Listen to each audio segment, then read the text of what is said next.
नमस्ते, मेरा नाम पूजा भंडारी है और मैं 4th year BA B.Ed B वर्ग से हूँ। मेरा हजेरी क्रमांक 1814234 है और मेरा विषय है सूरदास। तो आइए हम जानते हैं सूरदास जी का जीवन परिचय। सर्वश्रेष्ठ कवि सूरदास जी का जन्म सन 1478 ईस्वी में मथुरा आगरा मार्ग पर स्थित रुनकता नामक क्षेत्र में हुआ। कुछ विद्वानों का मत है कि सूरदास का जन्म दिल्ली के पास सीही नामक स्थान में हुआ था। सूरदास जी जन्म से अंधे थे या नहीं, इस विषय पर भी विद्वानों में मतभेद है, क्योंकि उन्होंने कृष्ण की बाल लीलाओं का इतना मनोहर वर्णन किया है जो आंखों से प्रत्यक्ष देखे बिना संभव नहीं है, परंतु ऐसा माना जाता है कि वे जन्म से ही अंधे थे। सूरदास जी की बचपन से ही आगरा मथुरा के बीच गऊ घाट पर रहकर भजन कीर्तन करते थे। वहीं उनकी भेंट पुष्टि मार्ग के संस्थापक जी वल्लभाचार्य से हुई और वे उनके शिष्य बन गए।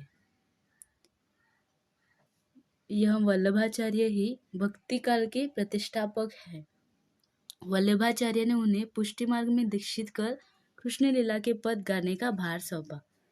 सूरदास जी की मृत्यु सन 1583 ईस्वी में लगभग गोवर्धन के पास पारसौली नामक गांव में हुई थी।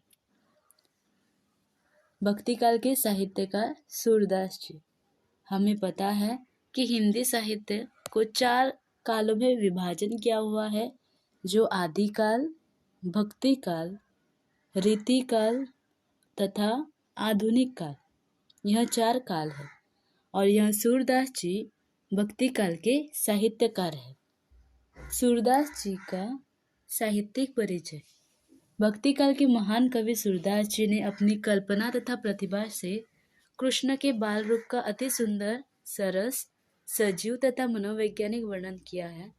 उनकी भाषा से सजीवता, संगीतात्मकता, सार्थक अलंकार, योजना, धारावाही प्रवाह, कोमलकांत पदावली, भावानुकूल शब्द चयन को देखकर ऐसा जान पड़ता है जैसे सर्वप्रथम ब्रज भाषा को साहित्यिक रूप उन्हीं ने दिया हो।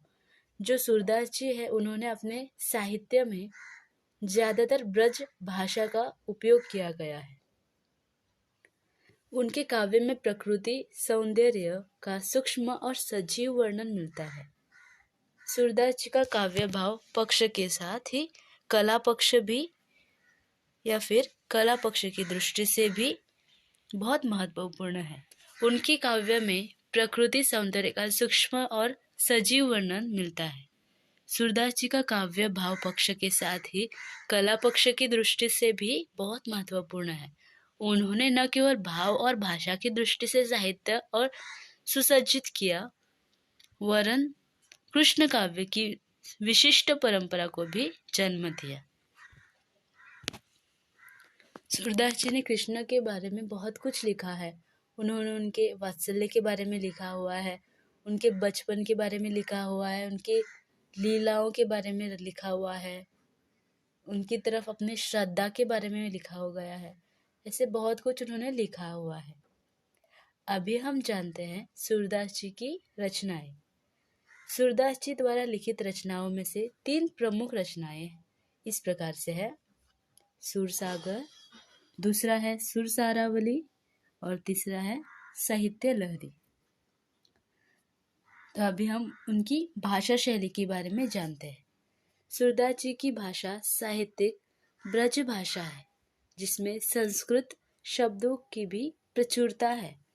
इन्होंने अपनी भाषा में अलंकार तथा लोकोक्तियों का भी प्रयोग किया है।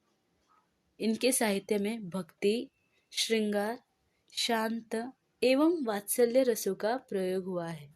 इनके पदों में प्रमुख रूप से चित्रात्मक, भावात्मक, वर्णनात्मक तथा वार्तालाप शैलियों का प्रयोग मिलता है।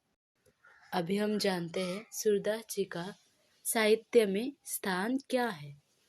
सूरदास जी भगवान श्री कृष्ण के अनन्य उपासक और ब्रज भाषा के श्रेष्ठ कवि थे। इनका बाल प्रकृति चित्रण, वात्सल्य तथा श्रृंगार का वर्णन अद्वितीय है। भाषा की दृष्टि से संस्कृत साहित्य में जो स्थान वाल्मीकि जी का है, वही स्थान ब्रजभाषा के साहित्य में सूरदास जी का है।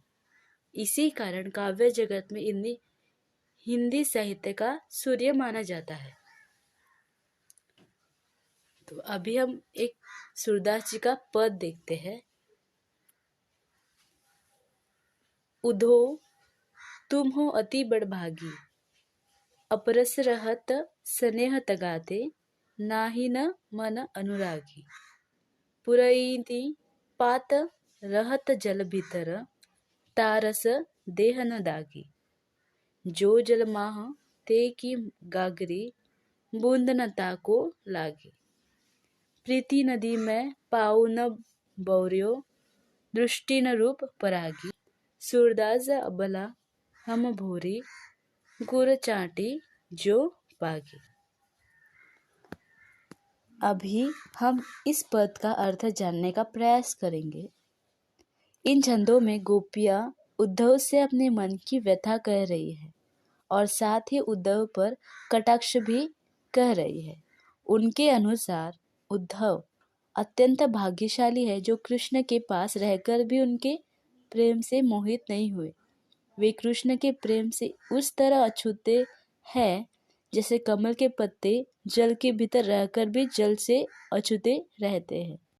जिस तरह तेल में डुबाई हुई गगरी को जल स्पर्श नहीं कर पाता, उसी तरह उद्धव पर भी कृष्ण प्रेम का कोई असर नहीं हुआ है। गोपियों के